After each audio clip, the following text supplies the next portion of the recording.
So I've just got in the brand new Sainsmart Genmitsu ProverXL 2x2, and in today's video I'm going to be showing you how to get it all assembled as well as doing a first test cut with it. Now as you can see, this is a pretty heavyweight machine and I don't have a huge amount of space to assemble it, so it is going to be an interesting build. But I have already unpacked everything to begin with because the box was pretty big to save me a little bit of space in the workshop.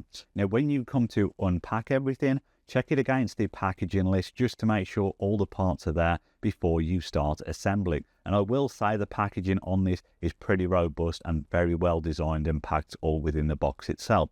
Now, before you start assembling, I will just point out you can consider using something like this. This is blue Loctite. You just put a drop or two on every single bolt, and it's a bit like super glue. It holds everything together and saves anything coming loose from vibrations. You won't see me use it in the video itself, but it is something to consider if you are building a CNC machine. Now finally, before I dive in, I am following the official instructions. If I think anything can be done in a better order, I will let you know as part of the video. So let's get stuck in, let's get this heavyweight machine built, and then I can show you how to do your very first test cut on the ProverXL 2x2. Now the first step is about attaching your stepper motors to each individual axis. The x-axis is pretty obvious. This is the largest component, and then we have the y1 and the y2. To determine which is the y1 and y2, put the guard plates facing inwards like this, and the y2 will be the one on the left hand side. Now when it comes to connecting the stepper motors, you will see they have this coupler on the end of them that has 3 teeth, and there are 3 teeth connected to the ball screw as well. It is about aligning these together so they can be pushed in and connect firmly. Now with the wire connectors themselves, I prefer these to be on the bottom of the stepper motor, so I'm going to rotate this around 180 degrees and push this in so that they connect together nice and snug. It is a little bit tight, so you will need a bit of pressure, but once it's in there, it will essentially hold itself. Now we're going to hold these in place with the M4 16mm bolts. Now when it comes to putting the bolts in, get each one in position first, give it a couple of turns, but do not tighten it all the way. You want to leave a little bit of play to begin with before pinching them all up. So I'm now going to work around and put all 3 motors on and all 4 bolts on each motor. So there's the first motor in position. I'll now do the other 2 and get this phase completed. So all 3 motors are now attached and securely in position, and make sure that the couplers on the other side are fixed nice and tight together. Now this is not mentioned in the manual, but one thing I would suggest checking at this phase is the little dip switches you have on each stepper motor. Make sure that these are all the same and in the correct position. The correct position should be that all of them are in the high position except number 3, that should be in the low position. We can now put these to one side and move on to building the base frames. So to start assembling the frame, you'll need the 2 A pieces and the 2 B pieces and lay them out in the position that you see here. You'll also need 8 of the M5 30mm bolts. These are the longest ones within the container. Now before we start using these bolts, we need to preload them up with a spring washer and a flat washer. Take the spring washer, drop that on first, and then take the flat washer, place that on second, and we can now start to put these in position. There should be pre-drilled holes in the side of the frame for you to put things in, and then you can simply align them up to the other holes on the frame, give them a few turns, and start to let them bite. Now in a similar way as earlier, I'd suggest getting all the bolts in position first before tightening everything up, and that's what I'm going to start doing now.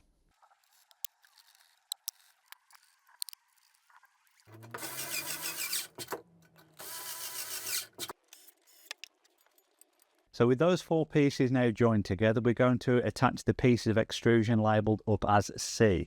Now it is worth pointing out, these have a specific way to go. The outside has a little recess where the bolts should go. If I flip this over, you can see there is no recess. This side, there is a little recess. So we're going to get these in position now with the M5 25mm bolts. Same process again, put those in, give them a couple of turns to get them in position, and go around and do all 4 before you tighten them up, and then we'll do the second piece on the back end.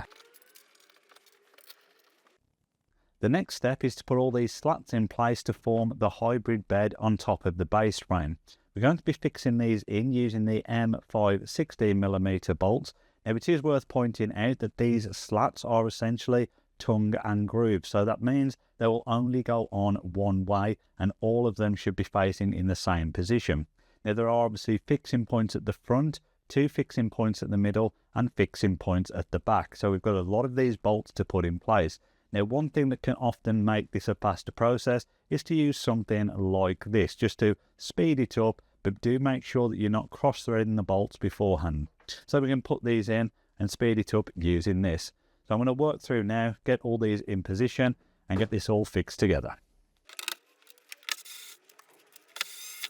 One quick thing I will mention is the heads on these are pretty snug inside of the holes. So if they don't drop in, just give them a little bit of wobble and they should slide right in. But I've got the first piece in position now. I'll crack on and get the rest of these done. Now all of the bolts are in position holding the bed down to the frame and it should all be square. But I would definitely recommend taking a tape measure and just checking this. The easiest way is to go from corner to corner, just grip it, check the measurement and then do exactly the same for the opposite diagonal and they should both match up. And once you've confirmed it's all square, we can move on to the next step. Now this is where my lack of space really starts to become a pain when we start assembling the axis to the bed itself. Now I've got the first Y axis in, this is the Y1 axis, and when you come to put these in position, obviously the ball screws and the linear rails should be facing outwards. Now we're going to be assembling these with the M5 25mm bolts and there are 4 on either side. Now I will point out I found this quite tight to get in position. I had to give it a gentle tap with a rubber mallet. So if it is a bit stiff, work it into position and start to get your bolts in place. Now I've tried to be slightly clever and you can see that there are some furniture skates underneath this, giving me a bit more movability within the machine itself. It will probably cause me an issue at some point, but it's working at the moment, so we're going to go with it. Now once you've installed the Y1 axis and you come to do the Y2 axis, it is basically the same process, 4 bolts on either side, but you will notice there is more of a slot on the Y2 axis, so this basically allows the positioning to move a little bit. The reason for this is when we come to drop the X axis on, it just gives us that little bit of play to make sure that it is sitting perfectly. So basically, when you come to tighten up the 8 bolts for the Y2 axis, 4 on each side, take them in more or less all the way, but don't pinch them up, so it does allow a little bit of movement. So I've got my 4 bolts in either side, they're not fully tightened up, and we can now move on to get the X axis dropped on top. So now I've got the back of the machine sitting here. The next thing we need to do is drop the X axis on the 2 carriages from the left to right. Now before we do that, we need to make sure they are in the exact same position. So you want to bring in something like a ruler. A set square works quite nice, and basically check the measurement from one and then go ahead and check the measurement across to the other one, and they should be sitting in exactly the same position. If they're slightly out, just readjust them using the knobs on the other end until they match up perfectly from side to side, and this just guarantees that when we drop the X axis on it, it's going to be sitting nice and even. Now when it comes to putting the X axis on, it is very heavy, so it's much better to get somebody to help you with this rather than struggle like you can see me doing in the video. Now I did have to bring the Y2 axis in quite a bit to make this fit, but that is why they give you that little bit of allowance to make it easier for you. But once it's in position, make sure that the holes are lined up and you can bring in the M5 16mm bolts and start to get these in place. And as we've done previously, make sure you get all 4 bolts in place before tightening them up. And that's what I'm going to do now.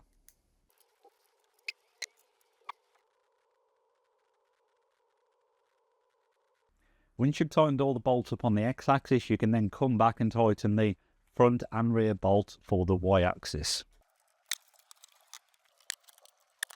So the X axis is now all in place, all the bolts in, holding it nice and tight. We move on to installing the Z assembly. Now there are 4 holes on the back plate. There are also 4 holes in the back of this here, 2 above and 2 slightly below. And we're going to be using the M5 rounded cap bolts for this. Now it can sometimes be easier to prop this up and hold it in place because there is a bit of weight in it, but get 1 bolt through the hole first and just do it one by one to start to hold this in position.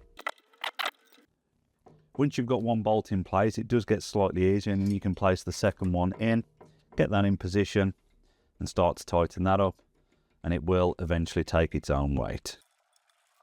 With all four now in, we can just pinch them up and make sure that is secure. Then we can bring in the spindle holder mount. Now you will see there are different fixing positions for this. For today, I'm going to put it in the bottom set of holes. And we're going to hold this in place using the M5 16mm cap bolts. I'm just going to put one of those through, get the correct Allen key, and start to put that in place. Same process again, get all the bolts in before fully tightening them up. Now I haven't fully pinched those bolts up. I'm just going to bring in a combination square and see how this is setting against the bed. It's looking pretty accurate. Don't know if this will go through there. There we are. It just gives us an idea that this is sitting somewhat level in comparison to the bed. Now this isn't the correct way to set it up. You do need to tram the machine in later on, but this is going to get us in a much closer position. That is looking good. So I'll now pinch all these bolts up and just lock this in position. Next we're going to install the trim router into the holder. This should come in a separate box but within the bigger package itself. So we're going to get this unboxed and put into the spindle holder. Now when you unpack that, there will be a few different parts. Obviously the trim router itself, the extension cable to plug it in. There are some spare brushes in there, as well as the wrenches to undo the collet itself. So we're going to put these parts to one side for now and just focus on the router itself. Now this drops in really easy. Just place it in and it should go into that holder nice and snug. Now it really is personal preference as to how deep you sit the router in there. Obviously if you're using a dust shoe, you'll want to leave at least a good inch on the bottom to allow that to grip. So I'm going to lift this up a little bit, maybe have it somewhere in the middle like that, and just start to tighten this up until it pinches it in. Take it in turns, tightening the bolts, do a few turns on one, a few turns on the other, and it will start to grip up in sync. Now when it comes to the final couple of turns, do not over tighten them. Obviously these can thread quite easy, so just start to pinch it up. Once you feel that resistance, it's good in position and we can move on. Now one thing I always like to do is take something like a Sharpie pen and just put a small mark on the holder and the router itself, right in the corner there. Now the reason for this is if for any reason the spindle drops or moves up and down, you can clearly see by the black line moving. So it just gives us a visual indicator should the router move at any time. The other thing I will also point out is to begin with, turn the speed dial down. It is full at the moment, but obviously that can be a bit excessive when we turn it on and we'll want to start off slow. So I've just turned that down to number 1 and we can move on. Next we're going to move on to installing the drag chain mounts, and there are 3 different sizes. The smaller one goes on the side of the X-axis here, the medium one goes on the back of the Y-axis down here, and the largest one with the sensor goes on the back of the Z-axis over there. So we're going to start off by putting the smallest one in position now, and this goes on the side here. And to do this, we're going to be using M5 8mm bolts. Again, just put them in, give them a couple of turns to get it started, and then we can put the second bolt in. I'll now spin this round slightly, do the medium one on the back of the Y-axis down here. So there are 2 pre-threaded holes in the back here. Again, just going to put this in place and get this pinched in position. And finally, the last bracket goes on the back of the Z assembly over here. So we'll get that in place, and those are the drag chain brackets done. Now it is worth pointing out that the holes in this bracket are slightly slotted to allow the bracket to move in or out as required. Now the reason for this is these are the pins for the limit switch, one at the front and one at the back.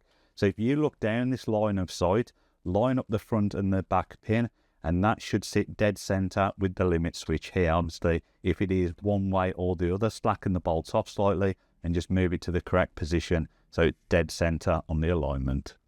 Next is the fun part of putting the drag chain in place. Now the easiest way to do this is to lay it roughly in position so it's aligning with the holes that it needs to connect to. Now to hold this in position, we're going to be using the tiny M4 6mm flat cut bolts.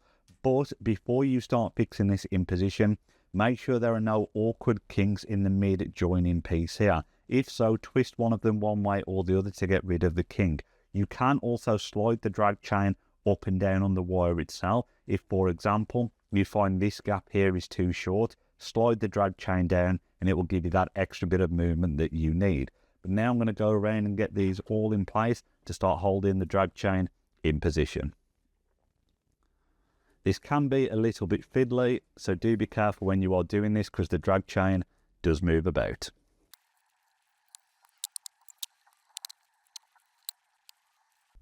Now once all of the drag chain is in place, we can go around and do all the relevant connections. Everything is labelled up pretty well, and you'll often find that the ports only have one size that it can go into. So go around, get these all connected, push them in place, and they should just click in and be secure. Now when you start connecting them, if you find that the tension on the cable is feeling a little bit tight, as say, you can shift the wires within the drag chain itself just to make sure that things are not pulling too tight. But I'll now continue round and just get everything connected so we can move on. So all the connections have now been made on the various wiring points. Now the final step for the physical setup is connecting all the cables to the back of the control box. Now these are all clearly marked up for which port is which versus which cable is which, and do take note that there is a difference between the motor cables versus the signal cables. So I'm going to go around now, get all these connected in place. Connect the spindle power cable into the side of the unit. This may be a bit stiff, give it a bit of a push and it will go in there. Ta-da! The physical setup of the machine is complete. Now what we're going to move on to in a second is installing it on your computer and doing a test job to make sure everything works. But before that, there are a couple of things we need to do.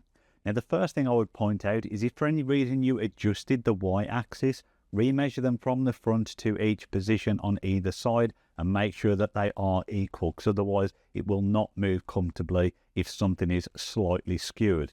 Now the other thing you can do as well is check the squareness again like we did earlier. Just measure diagonally from corner to corner and those measurements should be exactly the same. Now the couple of things we need to do for the control box itself. The first is take the USB cable provided, plug the one end into the front of the control box, the other end into your PC or laptop, and also take the USB stick provided, plug that into your PC or laptop as well.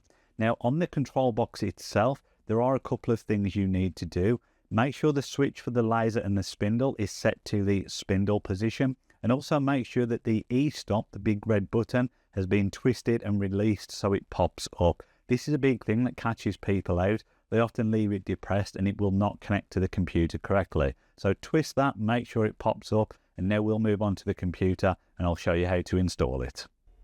So if you've not done so already, make sure that the control box is turned on and you've removed all of the cling film from the machine. Now the first thing we're going to do is install the driver for the CNC machine. This allows your PC to talk to the CNC machine. So we're going to go and find the USB stick that we plugged into the machine. On my machine it is under USB drive F, yours may be a different drive. Then we're going to head into the driver folder and we're going to open up the driver for Windows. Obviously if you're doing it on a Mac, go for the Mac, but in this scenario I'm using Windows, so I'll open up that. Let's close that down out the way. We're going to go into this folder labelled CH341SER and we're going to go down to the setup exe file. Double click that and it'll start to run. Now you may see a black screen, that's just a security screen. Click yes and move on to the next stage. Now when this window opens, click install. It will take a few seconds to run through, but once it does, it will prompt us with a box to say that it has completed. There we are, driver install success. So we're going to click OK. We're going to close this down and close that down. Now the next thing we need to do is go to the Windows menu and type in device. You'll see this option called Device Manager at the top. Open that up. And then we're going to head down to the ports section and expand that menu out. Now what you can see is something that looked a bit similar to the folder that we had open earlier, CH340. Make a note of the COM number that is next to that because that is important to allow it to connect. So we know that this is COM9, yours may be a different number.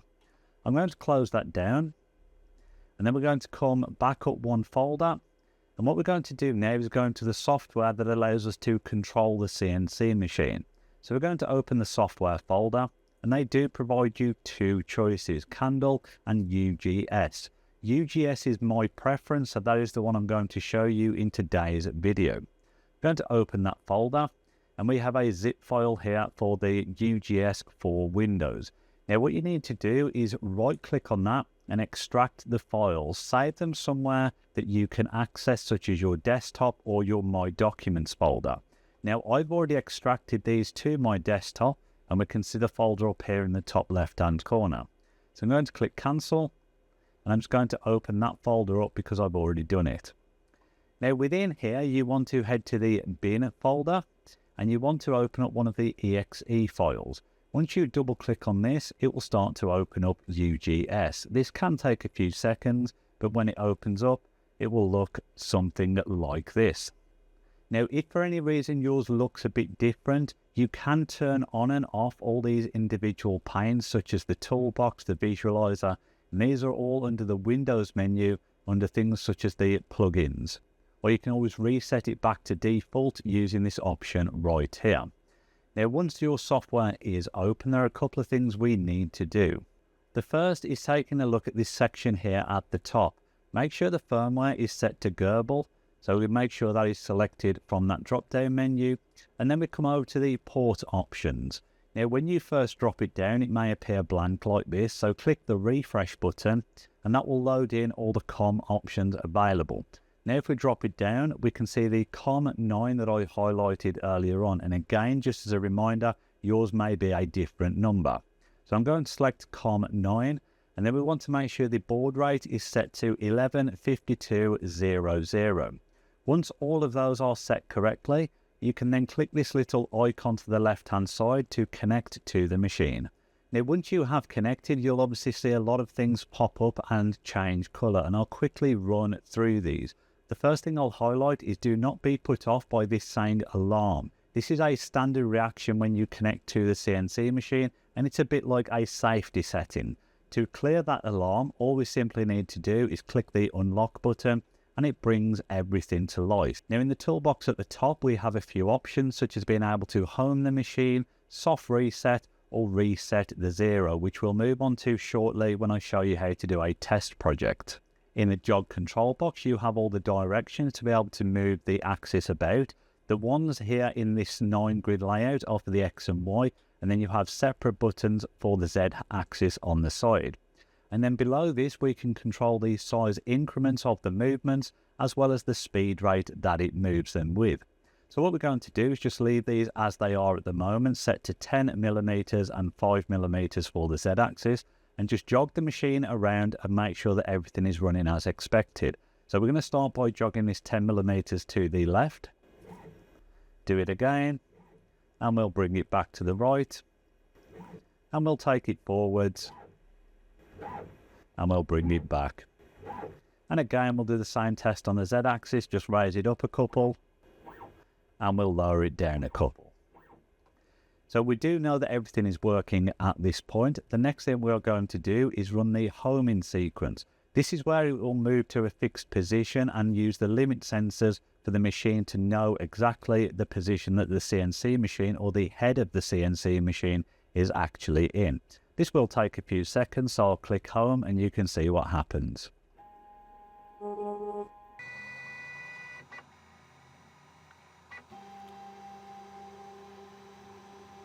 So it has homed the machine to the back right hand corner, and now UGS knows exactly where the spindle is in relation to the rest of the machine. Now if for any reason your machine fails to home correctly, it's possibly that one of the induction limit switches are not quite close enough to the pins that it needs to trigger. The easiest way to test this is to make sure you click soft reset and unlock if needed to make sure that you've cleared all the warning signals, and then basically check each limit switch using something like an Allen key. Just wave that in front and you will see that it triggers an alarm in the software. So that's just tested the Z-axis one. We can now click soft reset and unlock. I'll do the one on the back of the X-axis. You can see the same. And then I'll just step over here and do the one on the Y-axis. and we can see that it's triggered that. So that is the easiest way to test that all of the limit switches are working correctly. I know mine are, so I can click soft reset, unlock everything and go back to normal. Now some people may want the machine to home to the front left corner, which is the other common position. And I'll quickly show you how to do this. Now, if you are a beginner, this is changing some of the settings within the system itself, so do be cautious when doing this. First thing we'll do is come down to the command line and we'll type in $$ and hit enter. Now all of these settings are the Gerbil settings for your machine, and it shows common things such as the rate that it can travel and different settings to turn on the limit switches, turn them off. The one that we are interested in is the $23 setting, the homing direction. Now by default it is set to 0, which is taking it to the top right back. Now to change this to the front left, we're going to put in $23 equals number 3. Hit enter. Now when we click home, that should home to the bottom left.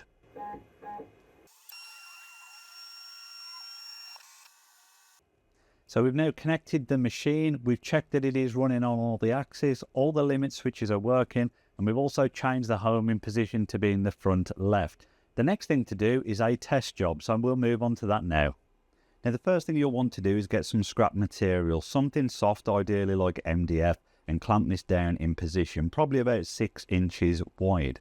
Now with the clamps, you'll want to try and keep them to the outer edges of the material, and also pay attention to the positioning of the clamps themselves. You'll ideally want them sitting as horizontal as possible, similar to this.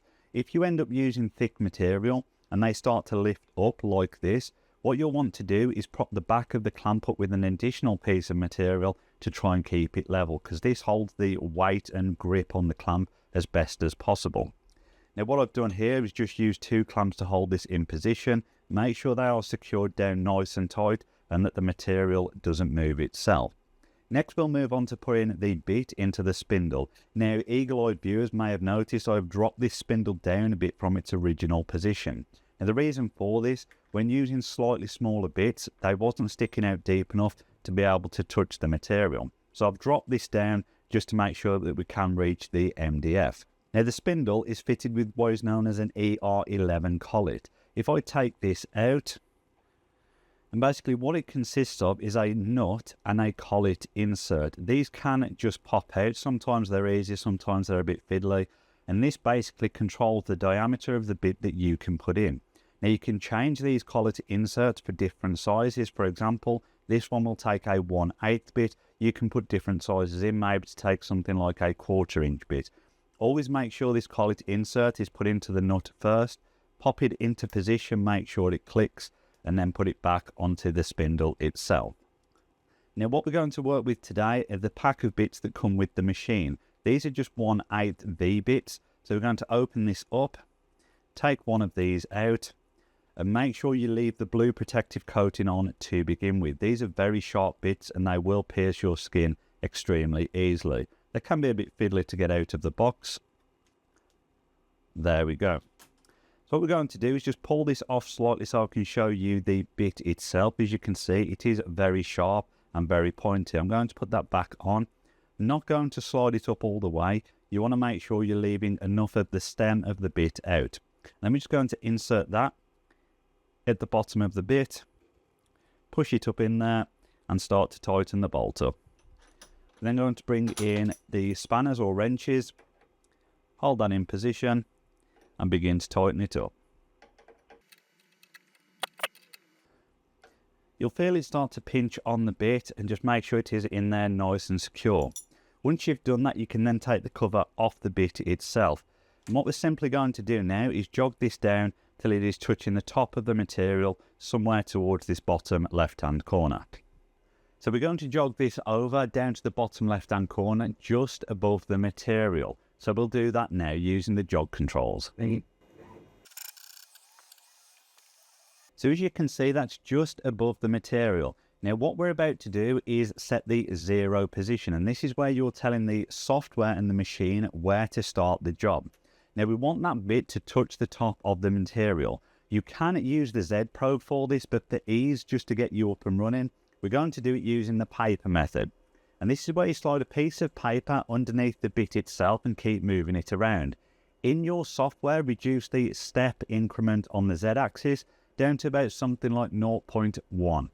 I'm just going to jog this down step by step until it starts to catch the paper. There we are. That's now caught the paper. You can see I can't pull that out. Now with that in position, what we're going to do in the software is come up to the button that says Reset 0. Now if you look at these digits down in the black area down here, what you'll see is when I click Reset 0, these will all go to 0, 0, 0. So I'll do that now. Now what that's just told the machine is this is the start position for the job that we're about to load in. Now I'm just going to jog the Z-axis back up by 10 millimeters just to give it some clearance and remove that piece of paper. I'll pull that out of the way. Now within the software we're going to go up to the open folder icon. We're going to navigate to the USB stick. So for me it was the F drive. We're going to go into the test code and we're going to open the Sainsmart.nc file. We'll click open. Now straight away it's jumped to the code for this, but we want to look at the visualizer for it so we can actually see what it looks like. So we'll switch back over to the visualizer tab and now we can see the Sainsmart logo. Now a couple of things to pay attention to on this screen. If I zoom out slightly, we have some references for measurements around this particular piece of design. And what it's telling us is this is 10.3 millimeters on the y-axis, 39.81 millimeters on the x-axis, so that's how wide it is, and then the Z travel is 5.2 millimeters. So always pay attention to these measurements before you start your job, just to make sure that it is aligning with what you expect. Now if you've not done so already, turn the router on. Because it's drawing the power from the control box, it will turn the router on automatically when the job starts. So put the power button in the on position. And that is everything you need to do to prepare for the job. So the next step is we're just going to come up and click the play button, which starts the job for us.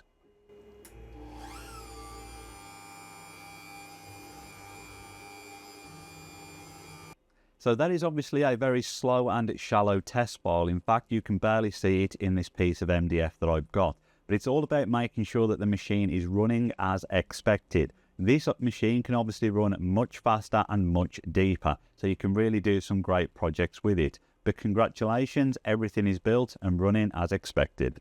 And that is it. We have built the machine, we have checked everything is working, even done a test file just to confirm it. You can now move on, start to enjoy the machine and make some brilliant creative projects. Now if you haven't purchased this machine yet and are looking to do so, there will be some links down in the description area, so definitely check those out. If you have any questions, let me know in the comments section and I will do my best to answer. But thank you all very much for watching. Final thanks as always goes to my patrons, and I will see you all on the next episode.